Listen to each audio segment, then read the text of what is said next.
Hello friends, I am Sharad Vaze, practicing chartered accountant for more than 38 years and also handling the disciplinary cases for last 17-18 years with the institute.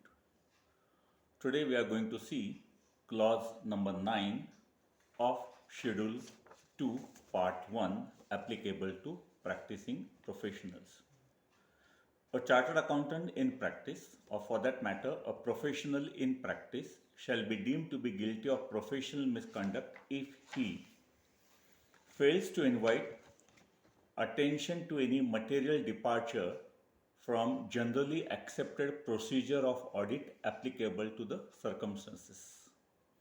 It has got two important words in it: material departure, number one, and number two, from generally accepted procedure of audit, or we normally call it GAP, generally accepted auditing procedure. Now, in this case, now what is material departure is again a question of fact. But if the gap is not followed, then that fact must be stated by the auditor in his audit report. The notable example I can quote in respect of last year only.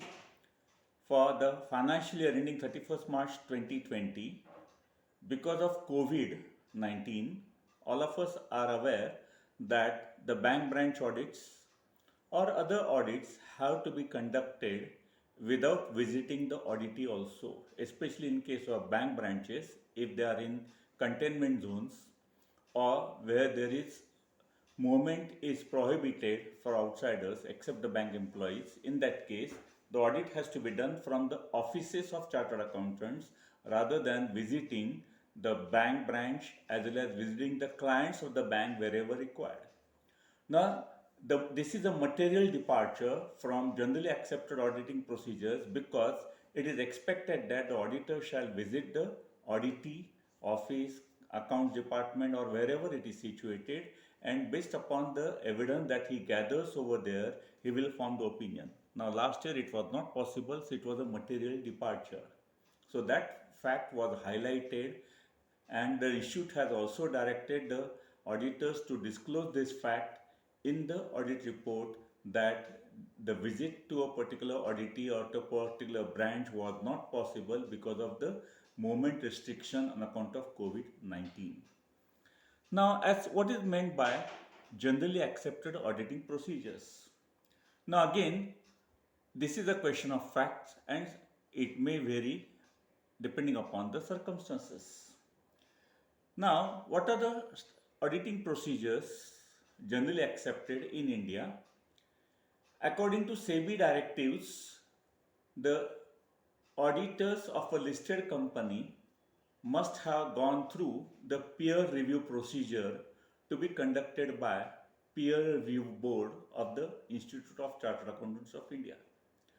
That means if you hold a certificate issued by peer review board, you are not eligible to conduct the audit of a listed company. This is the requirement given by SEBI, and obviously it is binding on the auditors of listed companies.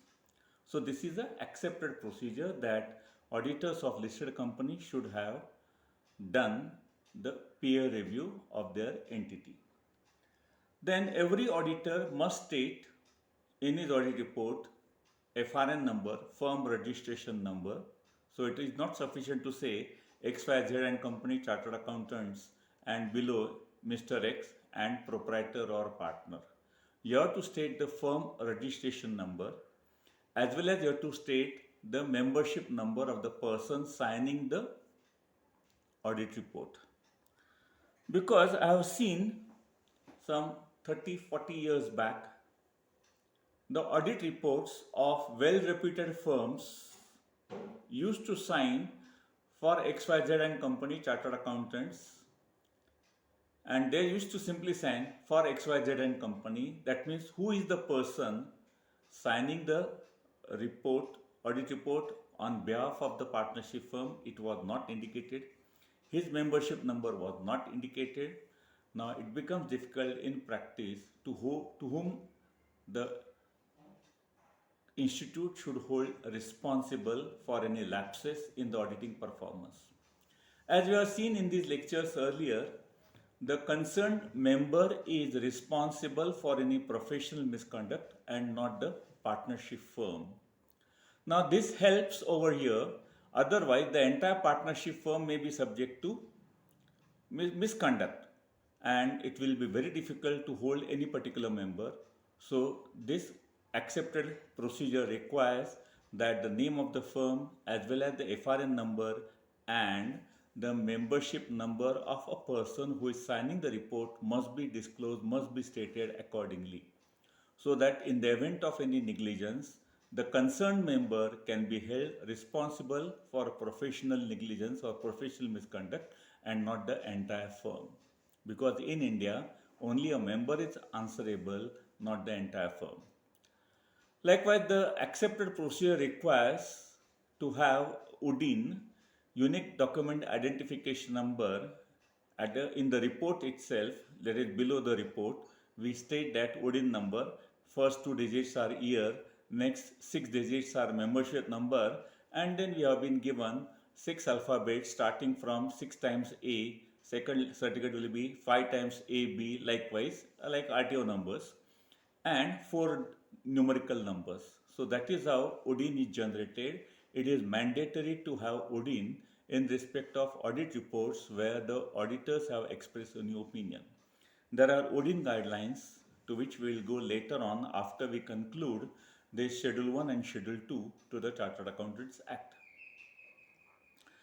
Now, recently I have got one case where the complainant had made a complaint with the institute that the internal auditor has not stated or has not obtained UDIN on the report on the balance sheet which he has signed, and this is the initial complaint received, initial correspondence made by the institute to the concerned chartered accountant, and we have replied it accordingly, and we are waiting for the prima facie opinion from the Directorate of Discipline. But the point is, people are aware that UDIN is mandatory, and failure to code the UDIN is a professional negligence, and accordingly it will lead to professional misconduct. The next is to have uniformity in the procedures. The institute has established Auditing and Assurance Standards Board, AASB, and under that standards it has come out with certain standards. The first one is engagement standards. Number 2 is standards on auditing. Various standards have been issued on auditing, starting from SA 500, that means how to rely on the experts' opinion of others, to rely on the audits of other chartered accountants, other professionals. Then what is the format of audit report? What are the modifications in the audit report and where to give the modifications, how the modifications should be worded. That means there are various standards that have been issued under the Auditing and Assurance Standard Board, and the concerned auditor is supposed to comply with those auditing standards or auditing assurance standards that have been issued by AASB, and failure will lead to negligence and a consequential professional misconduct. Then there are guidelines have been issued by the AASB as well as technical guides. For example, the institute has come out with guidelines on tax audit. So what are the clauses that are included in the tax audit? What should be observed, how it should be commented upon, and what should be looked into while doing while performing the tax audit. Likewise, there have been technical guides that have been issued by the institute for specific industries. We all of us are aware that the institute has come out with guidance note for bank audits, for textile audits, etc. So there are industry specific technical guides. When we are doing the audit of that particular industry, we have to observe that the requirements given in those technical guides have been fulfilled, as well as general guidance notes like tax audit, It is applicable to all types of industries. So we have to ensure compliance with those standards. And wherever you disagree with the guidance note or wherever you disagree with the technical guides, the auditor should qualify, because as has been held in the very first standard that the statements are mandatory whereas guidelines have to be followed, but the chartered accountant or auditor may depart from the guidelines with suitable explanation why he is not following the guidelines or why he is going away from the guidelines.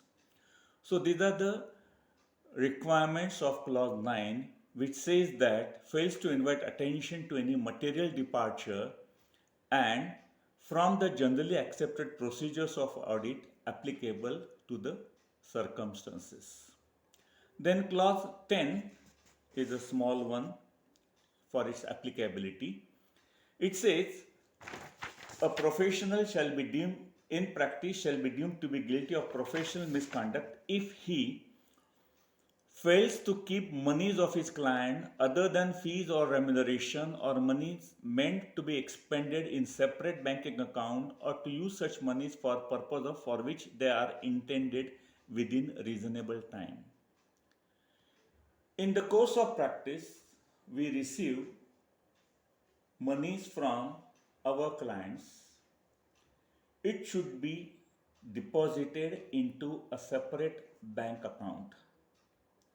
The monies might have been received from our clients towards income tax payment, either advance tax or self-assessment tax.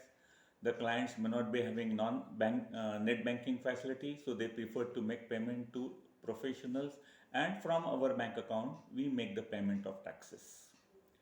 So this should be immediately paid as early as possible, or likewise the client may be paying for the GST, or the client may be paying cash for the purchase of stamp duty or stamp paper that is required for the power of attorney or for any other purposes. Then Institute has clarified on these issues that where cash is received and it is to be spent within a reasonable time, within a short reasonable time, within a day or two, then it can be kept in cash rather than depositing in bank. For obvious reasons, suppose a client has paid you to rupees 500 for the purchase of stamp paper for the issue of power of attorney in the state of Maharashtra. Stamp paper required is 500. So if you get 500 rupees from the client for the purchase of stamp paper, naturally you will purchase it on the same day or at the most next day or within a 2 or 3 days if it happens to be Saturday, Sunday or a public holiday where the stamp papers are not available. Such money can be kept in cash to be spent immediately in the first available instance. But other amounts that have been received for payment of taxes, if not paid immediately, because we are paying it through our net banking, in that case, this money needs to be deposited into bank account. Failure to have separate bank account and depositing the money received from the client and not spending the money within reasonable time or using that money for official purposes, that is for your office purpose or for personal purposes, is a negligence on the part of a professional and may invite disciplinary action from the institute whenever such complaint is made by our client that he has paid X amount and it has not been deposited. Here I'll give my experience in one case. One client of another chartered accountant has approached me that he has paid 3 lakh rupees to the chartered accountant for payment of advance tax, and even after the return is filed, the liability was shown payable because the tax was not paid at all. And when the assessee received the notice, he realized that his chartered accountant did not pay the tax. So when inquired, he paid immediately 1 lakh rupees by way of challan, but still balance amount of 2 lakhs is there. At that time he approached me. So we issued a letter to the concerned chartered accountant that 3 lakhs have been received by you on so and so date for such and such payment, and you are not paid the amount, you have violated clause 10 of Schedule 2 Part 1, which will render you for professional misconduct issue. Ensure you make the payment within next 7 days, otherwise we are constrained to move the institute.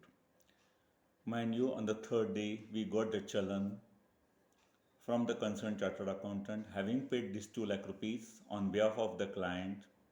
Now the only issue remained is of interest, because the client has to bear the interest.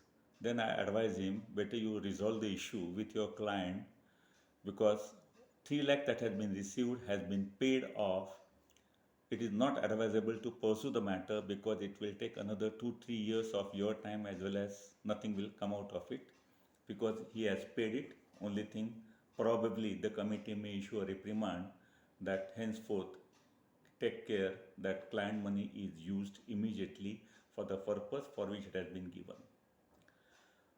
Now dear friends, here we conclude part 1 of Schedule 2 as applicable to professionals like chartered accountants, cost accountants and company secretaries. Then in the next session we'll see part 2 and if possible part 3. Part 2 applicable generally, that is to professional in practice as well as not in practice, and part 3 applicable only to those who are in service. So we'll stop for the day. If you like the video, like it on the thumb impression given at the end of the video or below the video. Pass it on to your friends. It might help you. Thank you very much.